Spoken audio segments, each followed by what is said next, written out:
Welcome back. My name is Brijesh. Today we are going to start with the chapter number 7, Civilizing the Native, Educating the National. So we are completing the history NCERT of class 8. Okay. So earlier we have completed the history of class 6 and 7th as well. If you have not watched those videos, you can go ahead and check out the playlist. So let us start with the chapter. Here some information has been provided about the linguist, that who are the person are called as the linguist. Someone who knows the and studies several language. A person who knows the multiple languages, okay, and spoke, that person is called as the linguist.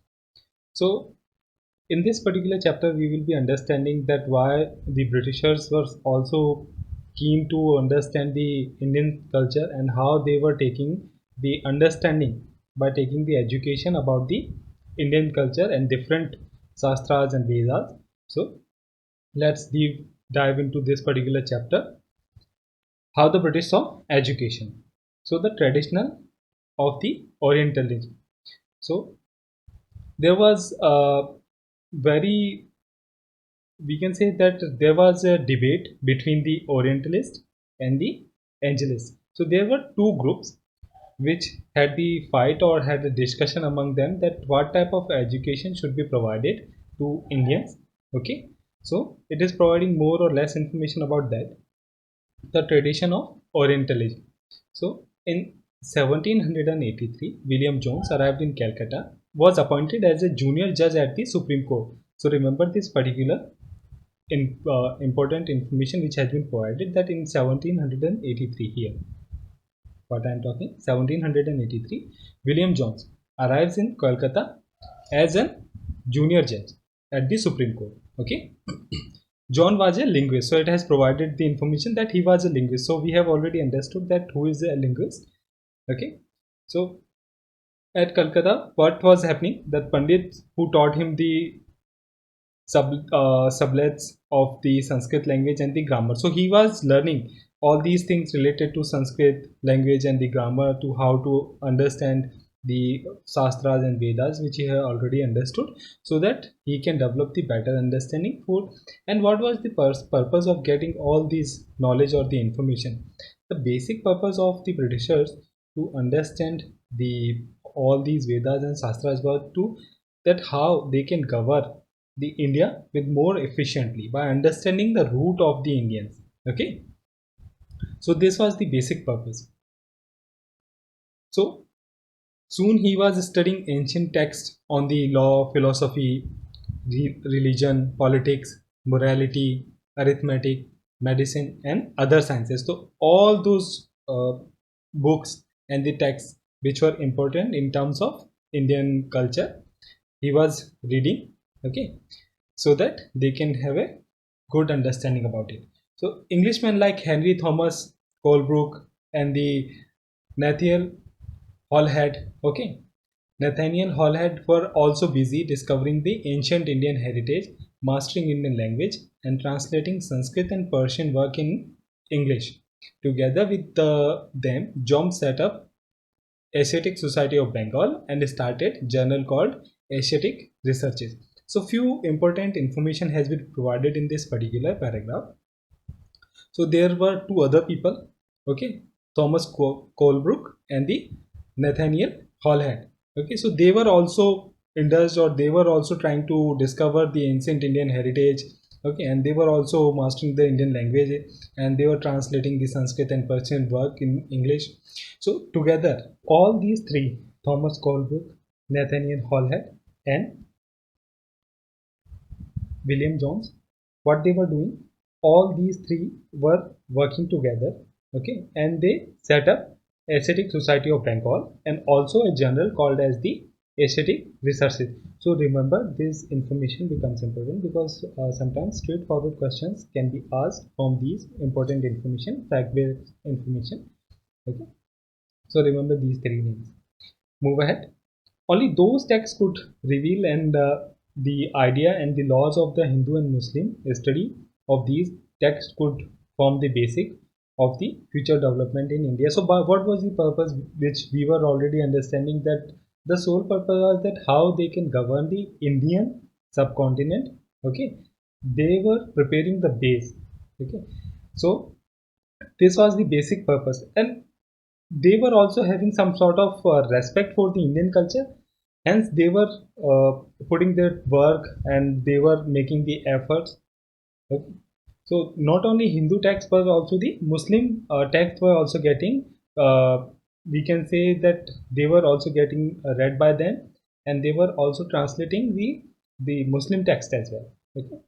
They believed would not only help the British to learn the Indian culture, would also help the Indians rediscover their own heritage and understand the lost glories of their past. In this process, the British would become the guardian of the Indian culture as well as the its master. So here the philosophy has been clarified that what was the purpose.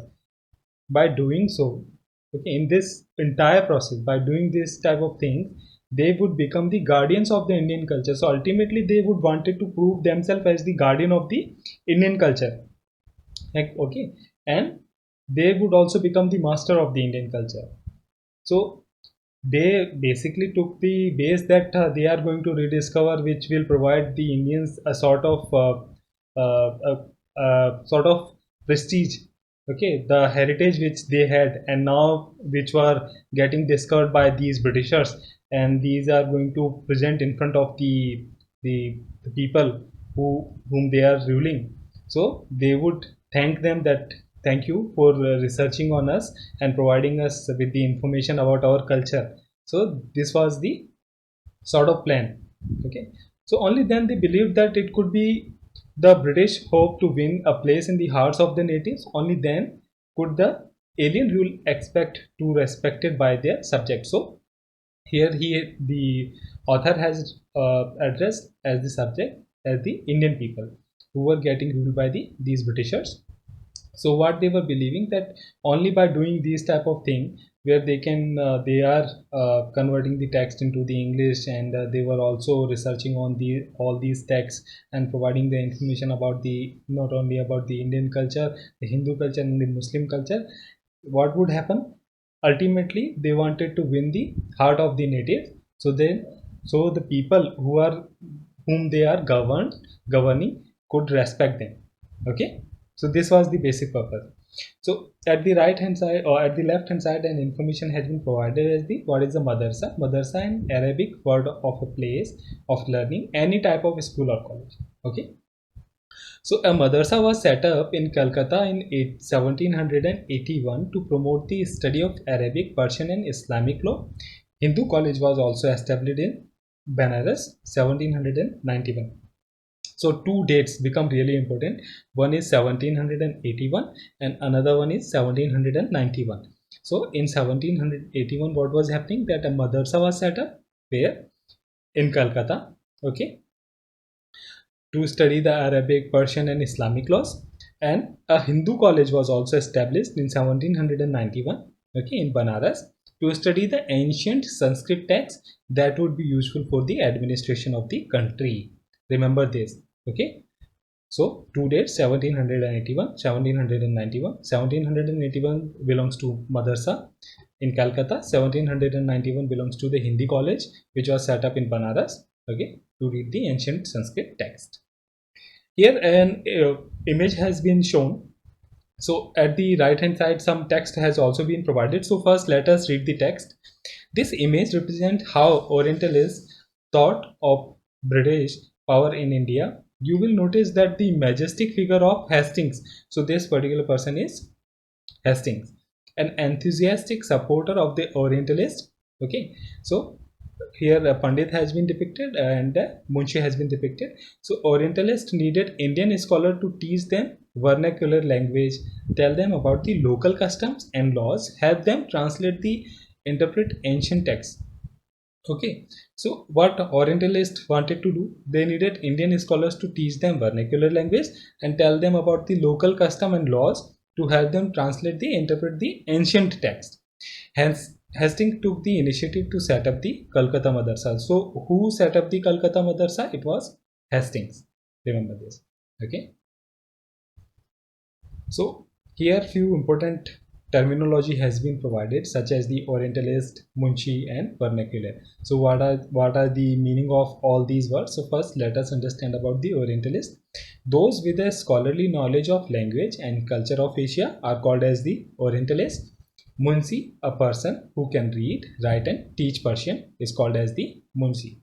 Whereas vernacular, a term generally used to refer to a local language or dialect as distinct from what is seen as the standard language.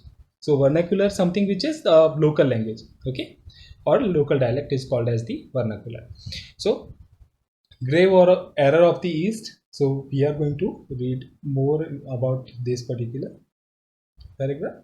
Let us move ahead.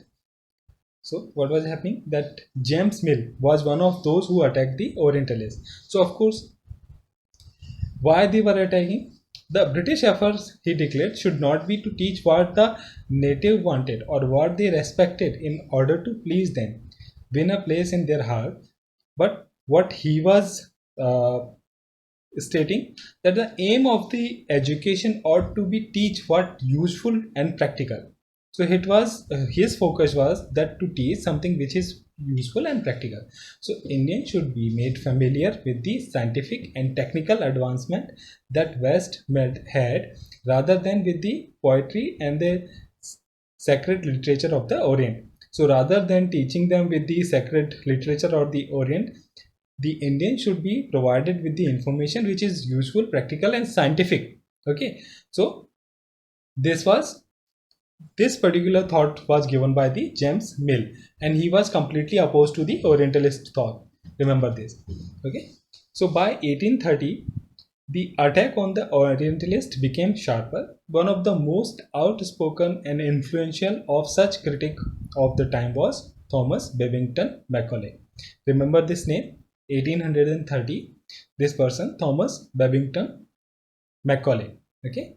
So what he was stating, that no branch of Eastern knowledge, according to him, could be compared to what England has produced. So he was saying that there is no match of the Eastern knowledge, okay, which could be compared to what England has produced. So there was no parallel to the education of the England or English education. So this was his thought. So a single shelf, this particular statement is really important. Okay, very important. A single shelf of a good European library was worth the whole native literature of the India and Arabia.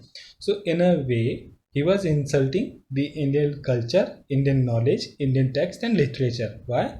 That a single shelf of a good European library was worth the whole native literature of India and Arabia. So this was his thought. He was so staunch opposition to whatever the Indian culture and the literature were at that time.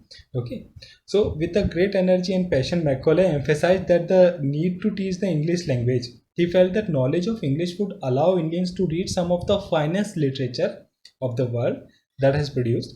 It would make them aware of the development in the Western science and philosophy. So his emphasis was also on that provide the Indians the knowledge of the science and the philosophy. Okay. So following the Macaulay's Minute, the English Education Act 1835 was introduced. So when was the English Education Act was passed? A question can be framed in this manner. It was 1835 following the Macaulay's Minute. Okay. The decision was to make the English the medium of instruction of higher education and to stop the promotion of Oriental institutions like Kolkata Madrasa and Banaras Sanskrit College. So they were clearly opposed. They were opposing the idea of the Orientalist to promote the Kolkata Madrasa of the Banaras Sanskrit College, rather than the English has to be the medium of instructions at the higher education. So this was the proposal. So remember the date as well, then when the English Education Act was passed. Okay. So education for commerce. What was the thought behind this? So in 1854, Wood's dispatch was given. So what was it? The Court of Directors of the East India Company. So here, okay, the Court of Director of the East India Company in the London sent an educational dispatch to the Governor General in India, issued by whom? Charles Wood.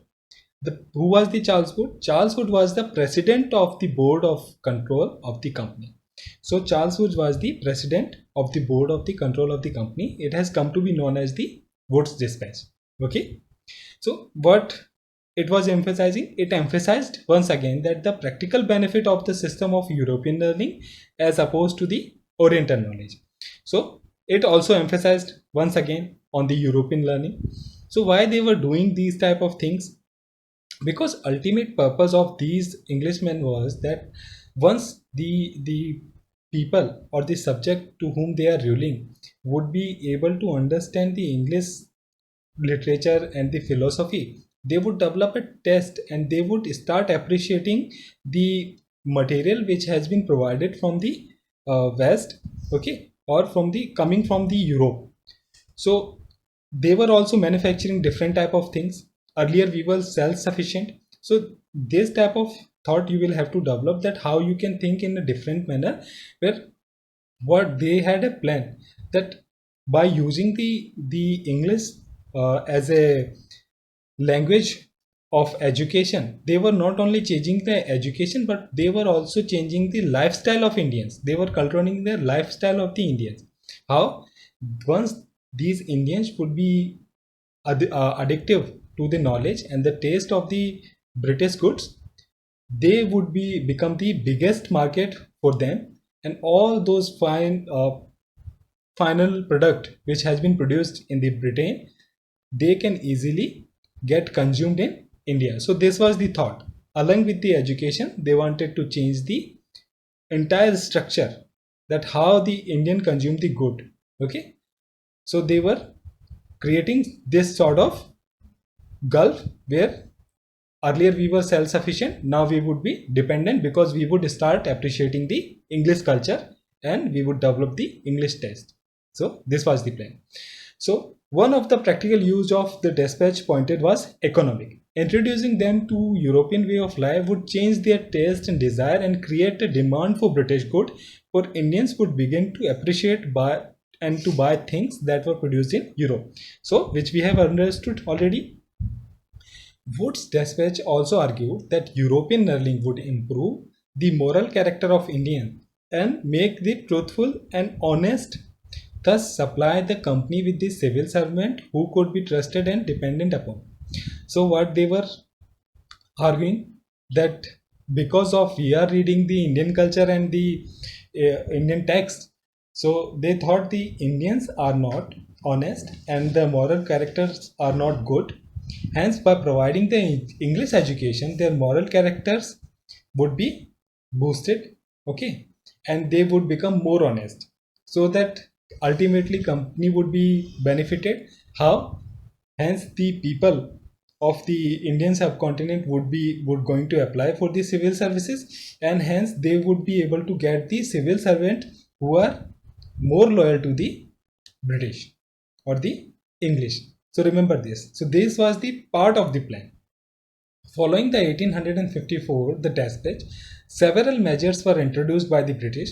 Education departments of the government were set up to extend control over the all matters regarding the education. So what type of changes were done? Education department of the government were set up and control all over the matters related to education. Steps were taken to establish the system of university education.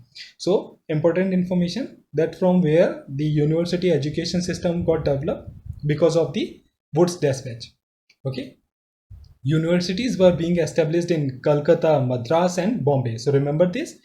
At what places these universities got set up? Kolkata, Madras and Bombay. So these were the presidencies as well.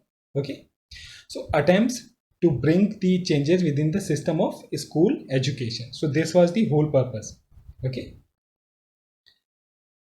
so here an information has been provided about the William Curry, was a Scottish missionary who helped establish the Serampore mission. So let us read bit information about it. So until 1813, the East India Company was opposed to the missionary activities in India.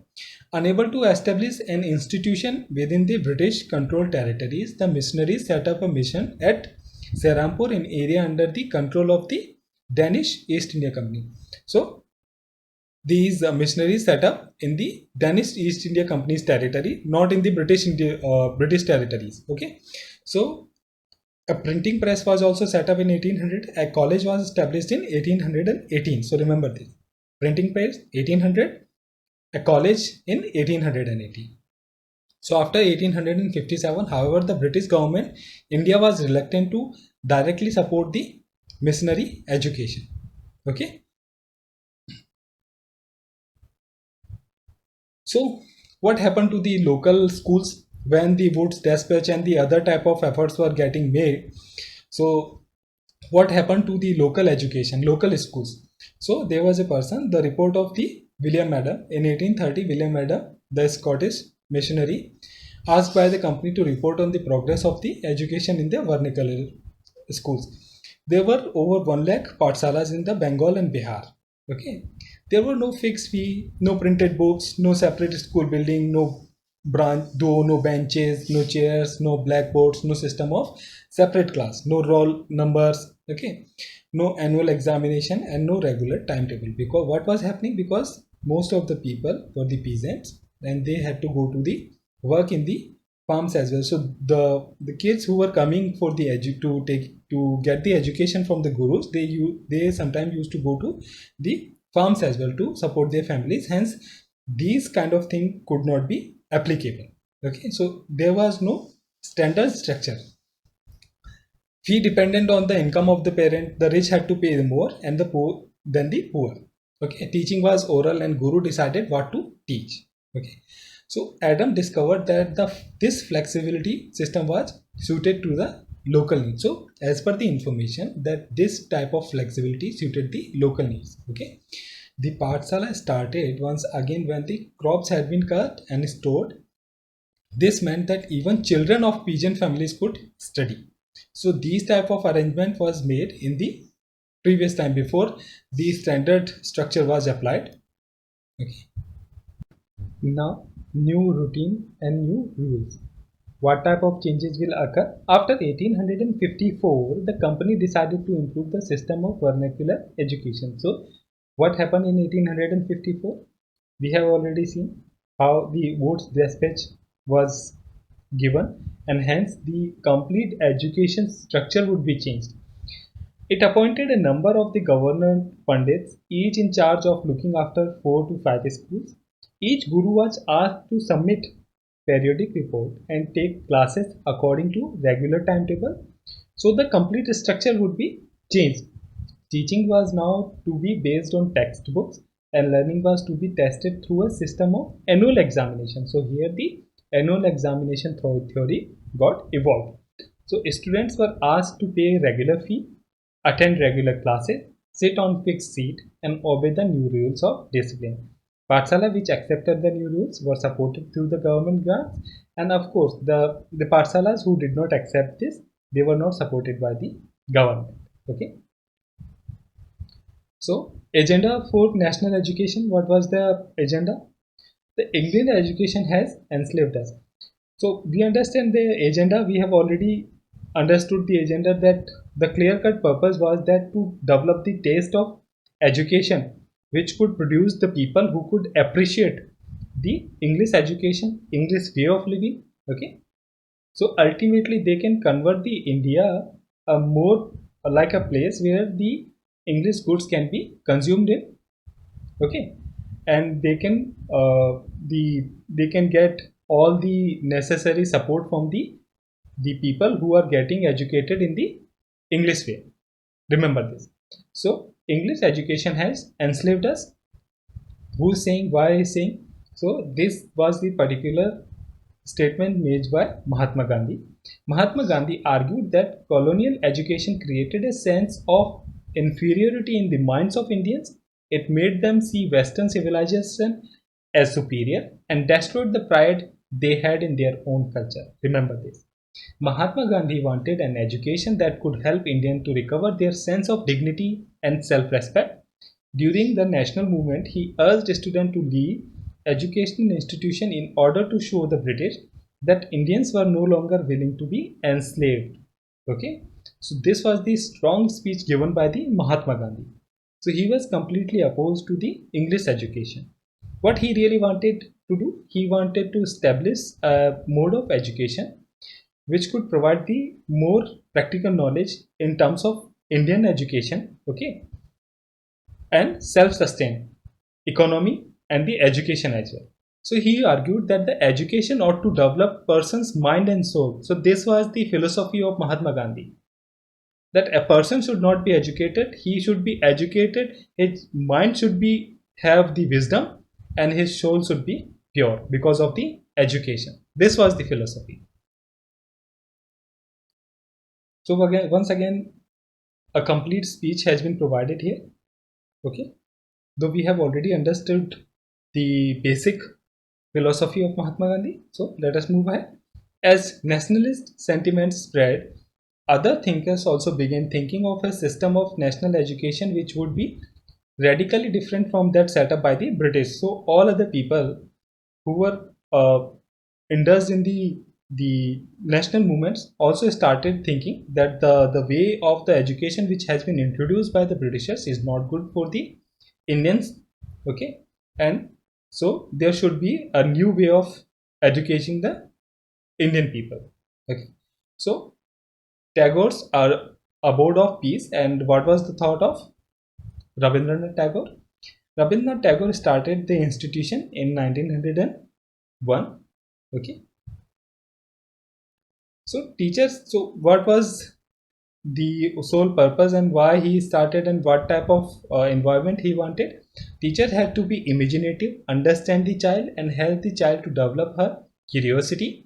According to Tagore, the existing schools killed the natural desire of the child to be creative, her sense of wonder. So this particular paragraph is really important, and it shows the differences between the Mahatma Gandhi and Tagore's thought over the Western education. In many senses, Tagore and Mahatma Gandhi thought about the education in similar ways. However, there were differences too. What type of differences? Gandhi ji was highly critical of the Western civilization and its worship of machines and technology. However, Tagore wanted to combine the element of modern and Western civilization with what he saw was the best within the Indian tradition. He emphasized the need to teach the science and technology at Santiniketan along with art, music and dances. So remember this basic difference. Okay, so sometimes these type of information help us in writing the answer in the of the mains. Okay, so this becomes really important. So we have covered a significant important information and significant terms of the particular chapter, and there have been multiple terms or the dates which are really important. So revise all those important dates, okay, and the developments which were happening. Okay, so we have seen the Wood's Dispatch, the thought or the philosophy of Mahatma Gandhi, Rabindranath Tagore. Okay, so what was the purpose of the Wood's Dispatch and Macaulay's thought of education, what Orientalist thought. So all these things, try to revise it, okay, and keep learning. I will see you in the next chapter. Till then, Jai Hind.